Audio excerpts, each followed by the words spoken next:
it's 30 and 40 below. Everything is frozen. The road would be covered with bodies, and we sure weren't going to clear the Chinese bodies. And the trucks and the tanks and all that would come through the next day and run right over them.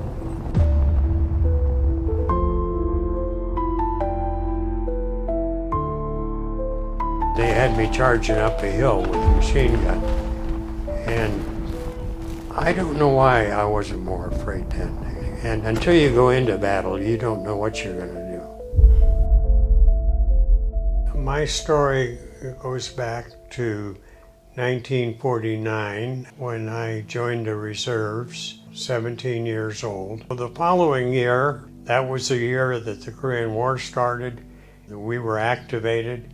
So there wasn't any summer camp that year. We were going directly to California to get a little additional training and then directly to Korea. Just general training for combat and not for any specific position or weapon or anything like that. There wasn't time for any of that anymore. They did let me fire one round out of a bazooka. Firing that bazooka that one time became my MOS, military specialty. When I arrived in Korea, got assigned to a unit, and they handed me a bazooka. There's no easy way to back out of doing that, of course. So I didn't know how I was going to handle that, but I went along with it. They would try to work us inland as much as they could to another base and kind of move us up in Korea a little closer to where we were going to end up.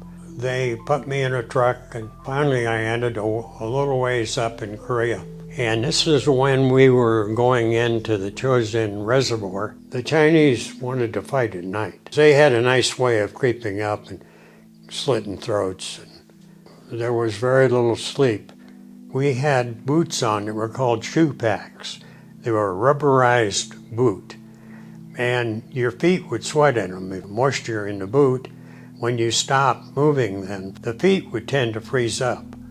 And with that, it was really devastating. Everything that's ordered for supplies is ordered with a code name, and it's never the actual name of what you're ordering. And so you get all these code names. Somebody was ordering machine gun bullets, and the code name for machine gun bullets was Tootsie Rolls. And they actually sent the Tootsie Rolls. And so we ended up with this big pile of Tootsie Rolls. It was a blessing because we were eating sea rations, and unless you got a fire, you can't eat it, and this all becomes froze. You know, most of the time you didn't have a fire.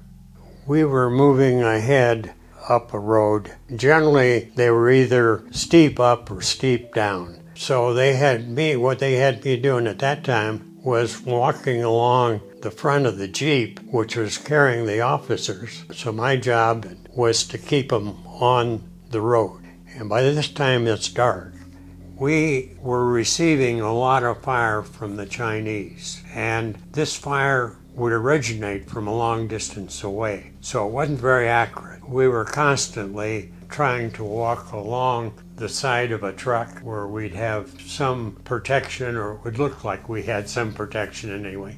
There was a small blowing bridge, and there were some engineers that had been sent from where we were heading. They decided that we were going to have to move off on our own. It was really kind of disorganized at that point. We went by this farmhouse. The company commander that I had with my company, and there were several companies that were trying to move through this area, and he told me to take 3 or 4 people to go check the barn out. So I take these guys and I go to this barn. I'm going through some major hallucinations. I'm worried, and I don't want to shoot on somebody that I'm not supposed to.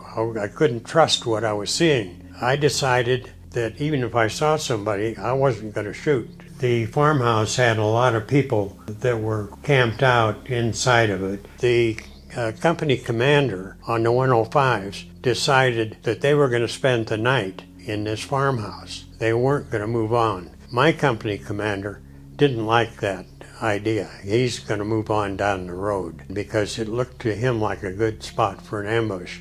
He called the company together, our company, and he decided to check if he had everybody. And we're missing one guy from the company. His name was Rod Ellis. He sent me back to the house to find this guy. I go in this house, and there's a whole company, any place they could find to sleep, that they're sleeping. And I'm shaking people and calling this guy's name because I didn't know him. Everybody's mad at me because I woke him up. I finally say to myself, I'm going to wake up one more guy, and if I don't find him, I'm going to say I can't find him. This next guy happened to say, yeah, that's me.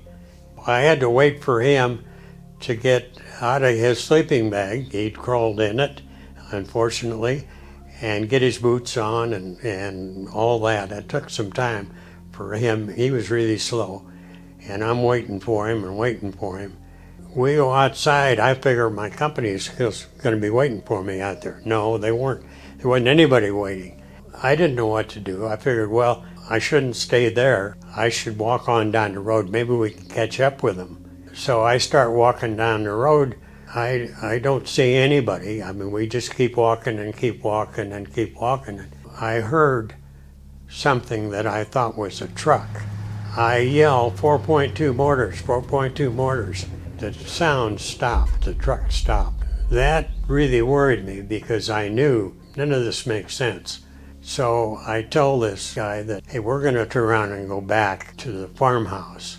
He said, okay. So we turn around and start working our way back. And we got back to the little stream that was in front of the farmhouse that the engineers are working on trying to repair the bridge. And they're just finished up. They've got the bridge repaired. They're throwing their equipment back in the truck, and they're going to head on down the road to where we're originally going to be going anyway. So I asked them, I say, hey, can we ride with you? As riding seemed a lot better than walking. And they said, sure, jump in. We jumped in the back of this 6x truck, and just as the guy puts it in gear to try to start, all hell breaks loose. Machine gun firing, there's all kinds of firing every place. The truck driver put it in gear, and he takes off down the road as fast as he can. You know, we're kind of throwing back in the back of the truck, but we're staying in the truck. By that time, it's starting to break daylight. We hadn't been asleep all night, and both of us fell asleep in the back of that truck and didn't wake up until we're in the camp that we're heading to. What we had heard was the Chinese attacking the farmhouse, and they captured all of the artillery pieces, the 105s. Everybody in the farmhouse was killed. It was really kind of frightening that all that happened that way, but it did.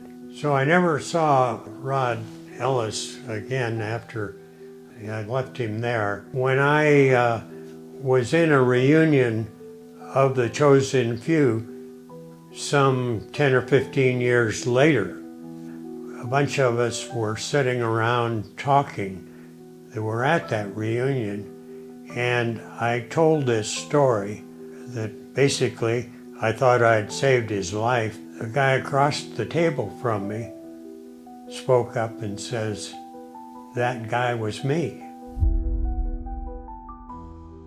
The Marine Corps has since, many years later, declared that battle one of the 3 epic battles that they've been in their history. There were a total of 15,000 Marines there, and of those 15,000 Marines, we suffered 12,000 casualties, which included more than 3,000 killed in action and 6,000 wounded in action, plus thousands of severe frostbite cases, while the enemy sustained more than 45,000 casualties. So it was a pretty brutal war, all in all. I was leading, such a lucky life because I read the casualty numbers. I mean, there were a lot of casualties.